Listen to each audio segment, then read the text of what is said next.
आएगा Pakistani family reaction. तो कैसे हैं आप सब? मेरा नाम आजाद। तो यार इस भारतीय मौलाना ने भारत में एकता पर आरजू काज़मी की ऐसी बजाई कि आरजू काज़मी के उड़े होश, जो कि एक पाकिस्तानी एंकर। देखते हैं हाँ, जल्दी से वॉच करते हैं कि मौलाना ने इसकी कैसे बजा दी है बे। तो वो भी भारतीय, तो काउंटडाउन करते हैं, स्टार्ट। और आज भी मुझे खुशी है कि पाकिस्तान का लाहौर शहर जो है वो आज भी जो है श्री राम के बच्चों के नाम से मौजूद है। तो लिहाजा तकसीम एक गलत फैसला था, लेकिन हो गया। बहुत सारे इख्तिलाफात के बावजूद हिंदुस्तान में आज भी वो चीज मौजूद है कि मैं आरजू को बड़े फख्र से कहूंगा कि आपको होली मुबारक हो, और आप मुझको बड़े फख्र से कह सकती हैं आपको ईद मुबारक हो। उसमें मजहब की कोई तो नहीं होगी। ये तो है। सर आपको मैं सबसे पहले आपको मौलाना साहब ये बताती चलूं कि मेरे जो पेरेंट्स थे, मेरे जो वालिदैन थे, वो भारत से पाकिस्तान शिफ्ट हुए थे जब वो यानी छोटे थे तो और बच्चे थे उनके पेरेंट्स। तो जो मेरी मदर हैं, जो अम्मी मेरी आई थी, वो दिल्ली से आई थी, और फादर मेरे इलाहाबाद से यहाँ पर शिफ्ट हुए थे, जो कड़ा वहाँ पे एक इलाका है इलाहाबाद में। तो आप क्या समझते हैं कि हमारे जो बुजुर्ग थे, हमारे जो पेरेंट्स थे, उन्होंने जो आखिरी दंगे देखे थे भारत में वो 1947 के देखे थे, और लेकिन अभी हम देखते हैं कि जो भारत के मुसलमान हैं, उन्होंने अभी दिल्ली में जो कुछ हुआ कुछ दिन पहले, और वहाँ शाहीन बाग पे जो दंगे चले, तो आपको क्या लगता है कि आप लोगों ने पाकिस्तान ना आकर गलती की, या आपको लगता है कि नहीं ये चीजें आप लोग हैंडल कर सकते हैं? देखिए, पहली चीज तो ये है कि हम लोग पहले दिन से इस बात पे कायम थे कि मजहब की बुनियाद पर मुल्कों की तकसीम नहीं की जा सकती है। हिंदुस्तान खुद अपने आप में कितनी बड़ी तहजीब था। अगर आप देखिए मेसोपोटामिया हो, और मेसोपोटामिया या मिस्र की तहजीब और इराकी तहजीब की बात, मोहनजोदाड़ो और हड़प्पा जो थी, वो दुनिया की कदीम तर तहजीबों में थी। तो हमारे यकीनी तौर से मजहब अलग अलग हो गए थे, लेकिन मजहब की बुनियाद पे तकसीम खुद अपने आप में एक बहुत बड़ी, आज भी मैं मानता हूँ, एक बहुत बड़ी गलती थी। फिसादात और जो समाज के अंदर जो इख्तिलाफात होते हैं वो हर समाज में मौजूद है। मैं आम तौर से जब मेरे कुछ दोस्त मुझसे पूछते हैं कि हिंदुस्तान के अंदर जो है वो मजहब की बुनियाद पे फिसादात होते हैं, तो मैं इनसे पूछता हूँ कि ठीक है, मैं आपकी इस बात को मान लेता हूँ। यमन और सऊदी अरब के अंदर किस बुनियाद पे झगड़े हो रहे हैं? इराक के अंदर किस बुनियाद पे झगड़े हो रहे हैं? अफगानिस्तान के अंदर किस बुनियाद पे झगड़े होते हैं? तहरीक तालिबान किस बुनियाद पे मासूम बच्चों को स्कूल में घुस के जो है उनको जो है हालाके शहीद कर देती है? वो बहुत गंदा वाक़या तो फिसादात या समाजी इख्तलाफात हर समाज में होते हैं, और मैं आज भी इस बात पे कायम हूँ कि एक मुश्तरका और मुत्तहिदा समाज की अगर हम उस वक्त वकालत करते तो आज बर्र-ए-सग़ीर का नक्शा कुछ और होता।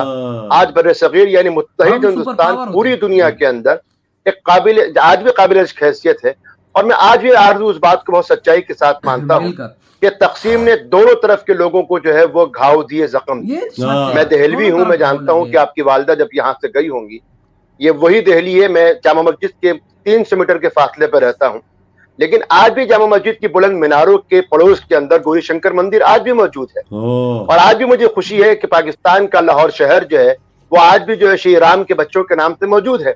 तो लिहाजा तकसीम एक गलत फैसला था, लेकिन हो गया, और अब जरूरत इस बात की है कि उस घाव से आगे बढ़ के हम अब दोनों मुश्तरका समाज की तामीर पे कोशिश करें। लेकिन जिस तरह से सीए का एक चला, वहां पे इशू चला, उसके बाद हमने देखा कि कोरोना आने तक लोग जो हैं वो शाहीन बाग में बैठे हुए थे, और अगर ये कोरोना वायरस ना आया होता तो शायद और बैठ सकते थे। वो उस वायरस की वजह से गवर्नमेंट को उनको हटाना पड़ा। तो वो सब क्या था? वो सब हमने क्या देखा कि लोगों से कहा गया कि कागज दिखाओ, और जो भी वहां नारे लग रहे थे, तो कहीं ना कहीं आपको लगता है कि कुछ मुसलमान वहां पे परेशान है, या आप ये कुछ एक छोटा ग्रुप है जो आप समझते हैं कि जो सिर्फ इसी तरह की फसादात के लिए बाहर निकलता है? आरजू, मैं जब पाकिस्तान से हमारे रिश्तेदार आज से 30 साल पहले आते थे तो हम सुनते थे कि हर पाकिस्तानी के पास एक यूनिक आइडेंटिटी कार्ड होता है, और शायद तो बर्र-ए-सग़ीर के अंदर पाकिस्तान पहला मुल्क था जो अपने शहरियों को जिसने शनाख्ती कार्ड जारी किया, आइडेंटिटी कार्ड या पहचान पत्र कार्ड जारी किया। हिंदुस्तान के अंदर वोटर आईडी कार्ड बहुत बाद में आया। और आप इस बात को तस्लीम कर लीजिए कि आज भी हमारी जो सरहदें हैं सार्क में, अगर पाकिस्तान एक जमाने तक 72 या 62 से पहले तक लोगों का आना जाना एक दूसरे का रहना था, हमारे यहाँ आइडेंटिटी कार्ड का चलन या आधार का जो चलन है वो बहुत बाद में आया और उसमें यही था कि हिंदुस्तान के जो अपने शहरी हैं उनकी शिनाख्त की जा सके।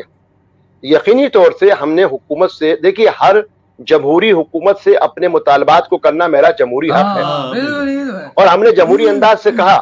और अगर आप आज भी देखें तो हिंदुस्तान में एक हिस्सा है जो मुल्क के दस्तूर के मुताबिक कहता है कि आप इन चीजों में तब्दीली लाइए।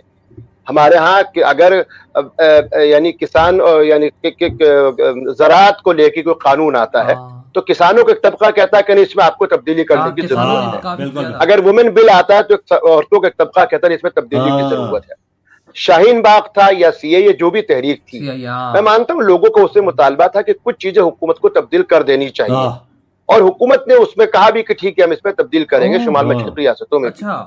लेकिन किसी भी मुल्क के जमहूरी मुतालबात को या उनके मुजाहरों को हम ये सोच के करें कि वहां की आवाम जो है वो हुकूमत के खिलाफ या स्टेट के खिलाफ हो गई है, यही अपने आप में एक बहुत खिलाफ बात है। मिसाल के तौर पे हाँ मैं मानता हूँ कभी कभी ऐसा होता है। मैं मानता हूँ कि अगर हम पाकिस्तान, हमेशा मैं कहता हूँ बुनियादी फर्क आरजू कहाँ जो मैं आज तक मैं आप एक जिम्मेदार सहाफी है, मैं आपसे एक सवाल करता हूँ। पाकिस्तान और हिंदुस्तान की सियासत, ये अहले सियासत का जो बुनियादी फर्क है वो आप देखिए। आप जवाहरलाल नेहरू से लेके और मौजूदा वजीर आजम नरेंद्र मोदी तक, अब तो ट्वीट का जमाना है, आप देखिए या मैं जब ईद पे देता हूं तो हमारा एक कॉमन वो होता है, समस्त भारतीयों को, सारे हिंदुस्तानियों को ईद की मुबारकबाद है। तमाम हिंदुस्तानियों को होली की मुबारकबाद पेश करते हैं। तमाम हिंदुस्तानियों को गुरु पर्व की यानी हम जो है वो पेश करते हैं, क्रिसमस की पेश करते हैं, की ग्रीटिंग आप देते हैं कि तमाम मुसलमानों को मुबारक हो, होली आपके हिंदू शहरियों को मुबारक हो। जब तक शहरियों के अंदर आप इम्तियाज करेंगे, जब तक आप स्टेट जो है वो त्योहारों को अलग अलग करके देखेगा, तब तक जो है हम एक सेहतमंद माशरे की तामीर नहीं कर सकते। और मैं मानता हूं बहुत सारे इख्तिलाफात के बावजूद हिंदुस्तान में आज भी वो चीज मौजूद है कि मैं आरजू को बड़े फख्र से कहूंगा कि आपको होली मुबारक हो, और आप मुझको बड़े फख्र से कह सकती हैं आपको ईद मुबारक हो। उसमें मजहब की कोई वो नहीं होगी। तो मैं समझता हूं कि ये जो इख्तिलाफात थे ये जमहूरी इख्तिलाफात हैं, स्टेट के साथ नहीं है। सियासत और कुछ वक्ती तौर से होते हैं जिनका हम हर हमेशा से हल तलाश करते हैं। ले भाई साहब, आरजू काज़मी की तो बोलती ही बंद कर दी और इन्होंने कहते हैं कि भाई हम लोगों का वहां पे इतना प्यार है कि हम मुसलमान हिंदुओं को कहते हैं होली मुबारक हो, वो हमें कहते हैं ईद मुबारक हो। ये तो भाईचारा है। बिल्कुल, हमारे यहाँ ऐसा नहीं है। नहीं, हमारे यहाँ ऐसा नहीं है ना, तब ये उधर प्यार मोहब्बत है ना वजह। इस मौलवी साहब का कहना है कि जो भी हुकूमत आती है उधर जो भी कोई कानून शागून वो लागू कर दें, या किसानों का लागू कर दें, या औरतों का कोई बिल आता है, उनका जमहूरी हक है कि वो अब देखो अब किसानों ने अपना वो चेंज कराया था रूल। अब क्या मतलब कि किसान भारत के खिलाफ नहीं। अब मुसलमानों का वो आया था, उन्होंने भारत ने बोला हम चेंज करेंगे, तो क्या भाई मुसलमान भारत के खिलाफ हो गया? नहीं। वो अब यार हम लोगों को भी कोई गवर्नमेंट से कोई इख्तिलाफात होते, कोई ऐसा लॉ पास होता है, हमारे पाकिस्तानी भी नहीं, फिर हुकूमत उनकी बात सुनती है, अगर उसमें कमी पेशी करनी है तो वो कर देती है। वो इतने मजे की बात की कहते सऊदी अरेबिया और यमन के तो सारे मुस्लिम है, वो क्यों लड़े यहाँ पे?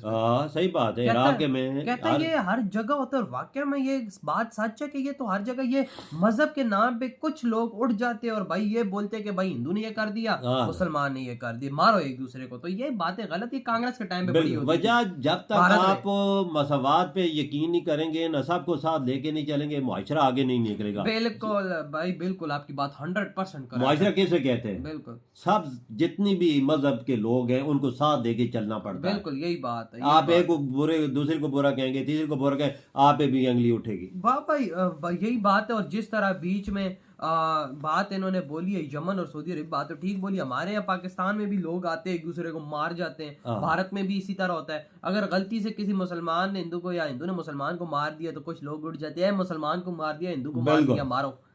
ये चीज नहीं है भाई। और इधर भी भाई ऐसे ही ज्यादा टंटे लगते हैं। हाँ ना, पाकिस्तान में भी ऐसी चीज है। हिंदू ने ऐसा क्यों कर दिया, मुसलमान ने ऐसा कर दिया, लेकिन भारत में ये चीज नहीं है। उधर एक नजर से देखा जाता है ना, एक चीज से देखा, उधर आपस में बैठ के मसले हल करते हैं। आगे जाने ही नहीं देते बात। अगर आप तक बात एक तक ठीक है, आप हल कर सकते हैं, तो आगे जाने की जरूरत क्या है। एकता जब हो गई ना, यकीन माने अगर मतलब कि हमारे यहाँ भी अगर एकता सबकी एक जैसा सारा हो गया ना पूरा पाकिस्तान, तो पाकिस्तान आगे बढ़ना शुरू कर दे। बिल्कुल यकीनन, इसमें कोई शक नहीं। और भारत ने सबको एक साथ किया, एकता वहां पर लाई और भारत वो आगे निकल रहा है, तरक्की की मंजिल तय करता है। कुछ चीजें हमें वाकई में इंडिया से सीखनी चाहिए, इसमें कोई हरज और बुराई वाली बात नहीं। तो यार आप लोग बताओ आपके क्या थॉट, इधर वीडियो खत्म कर दे। बाय।